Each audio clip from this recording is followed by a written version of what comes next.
به دنیای استارتاپ ها خوش اومدی.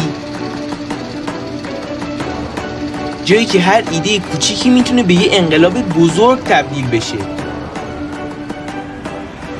یا به یه سقوط سریع ختم بشه.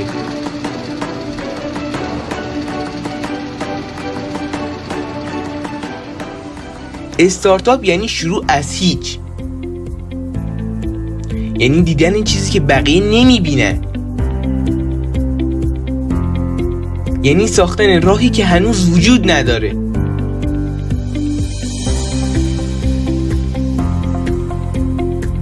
اما راه آسون نیست.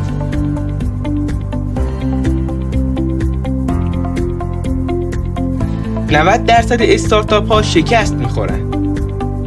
اشتباه در مدل درآمد، نبود مشتری، تیم ضعیف یا حتی فقط بدشانسیه.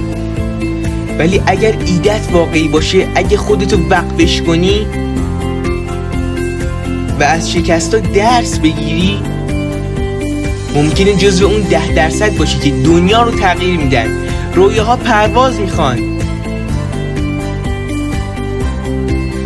از رویای ما تا واقعیت.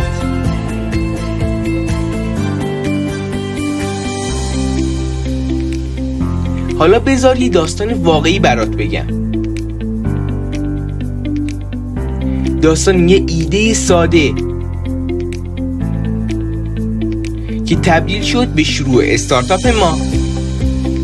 ما از طبیعت الهام گرفتیم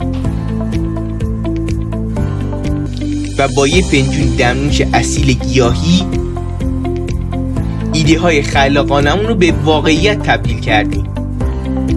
حالا ما برند خودمون رو تو دل خاک پرورش میدیم. با هم در مورد بسته‌بندی محصولاتمون صحبت میکنیم. احتمال شکست‌ها و سوددهی رو بررسی میکنیم.